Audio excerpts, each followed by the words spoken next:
We're obviously sitting right now at your like grandfather's apartment here in Belgrade. You've lived through two wars, the latter of which being 1999 when NATO starts bombing Serbia. Last 78 days, you and your family were living on a second floor apartment at the time. Yes. What do you remember seeing? What do you remember hearing?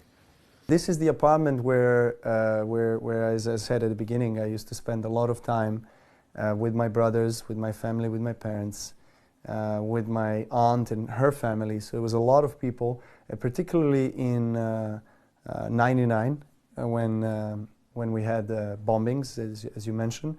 We did live in the apartment that is about 500 feet away from here. We would come always to this apartment and always to this building every single night for God knows how many nights, but particularly 15, 20 nights of bombing because our building did not have a shelter. So this building had a shelter, underground shelter. So it was just a horrifying experience for everyone.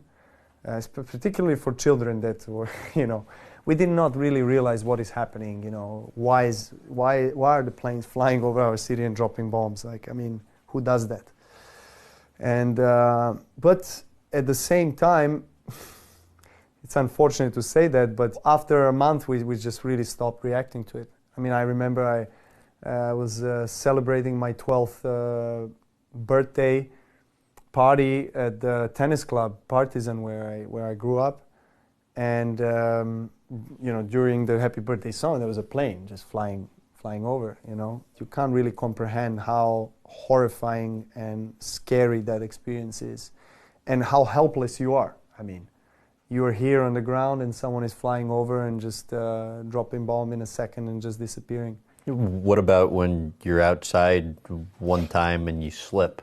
Oh yeah, that was the first, I think it was the first or second night or something like that of bombing. And so we were just about to fall asleep again.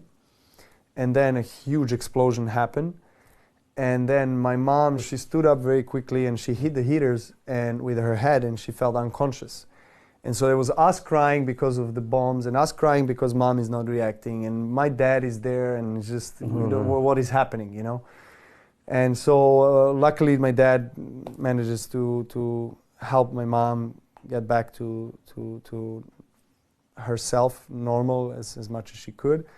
And we collect our stuff quickly and just take the necessities and we go out. There was no street lights, everything was shut off and it was so loud that we could not hear each other. We were very close to each other, but we could not, even if you scream, they don't hear you. My dad was carrying my brothers and my mom was running with stuff, and then I slipped and I fell.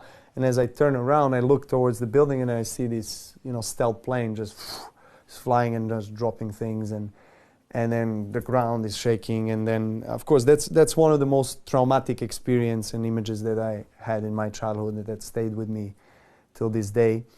And we were lucky.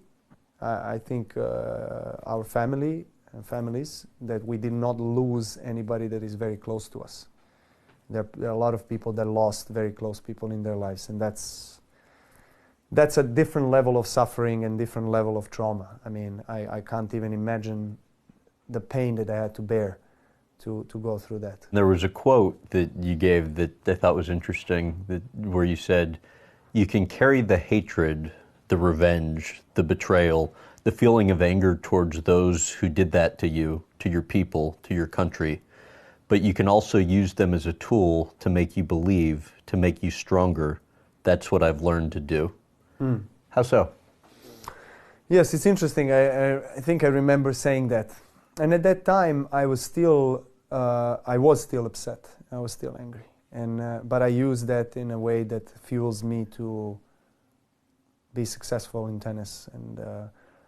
But that changed. I really don't have this emotion anymore. When I say you will not forget, I will not forget, and a lot of people will never forget what happened. But at the same time, I don't think it's good for anybody to be stuck in the emotion of hatred an emotion of anger, rage, because someone destroyed your home and people and killed your close one.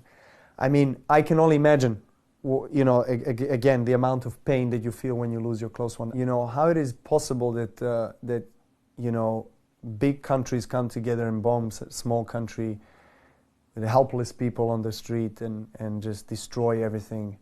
I couldn't understand that. There is no justification for war. There is no justification for bombing, for killing somebody, for taking away the home. I mean, this is, you know, an ultimate cruelty, you know.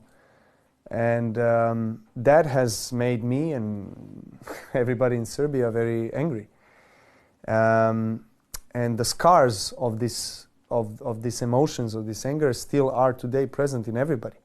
But I worked on myself, I must say, and on those emotions to forgive, because you need to forgive. Finally, how can you be fueled more by anything but by love? And love is forgiveness. And that's my philosophy of life. And as hard as it might be, you know, but at the end of the day, you can, and I think you should forgive, because you have to move on. You know, if you're stuck in that emotion, what are you going to make out of your life? I mean, it's always going to hold you back. It's always going to hold you down, not just professionally, but privately, emotionally. You know, it's hard. It's really hard. These people in Serbia have suffered a lot, you know, in the last 100 years. In the First World War, over 1 million Serbian people died, you know. And but look, that's a kind of a destiny, I guess, that we as people have here in this region. But I still believe that can make us stronger. I really appreciate everything that I experienced in life, because I know that particularly those times have made me so resilient and so strong, but also so appreciative of everything that I have in life today. You said your greatest achievement is your open mind. Yeah. Why? Because you need to have open mind in order to forgive, in order to move on. I mean, if you have a closed mind, I mean, it's really hard to learn anything. Believe in love, believe in this universal force that binds us together, that unites us all. And when you open your heart and when you open your mind, then you are, you know, more prone to improve and love and bring people closer and understand. I think most of the conflicts in wars that happen today is because there is no understanding of really, like, there's a lot of religious wars in the history of humankind, because there is no understanding. It's because I'm better than you, and you know, my God is better than your God, or whatever it is. It's like, you know, I don't think that's the future that we want for our humankind on this planet. We're obviously sitting right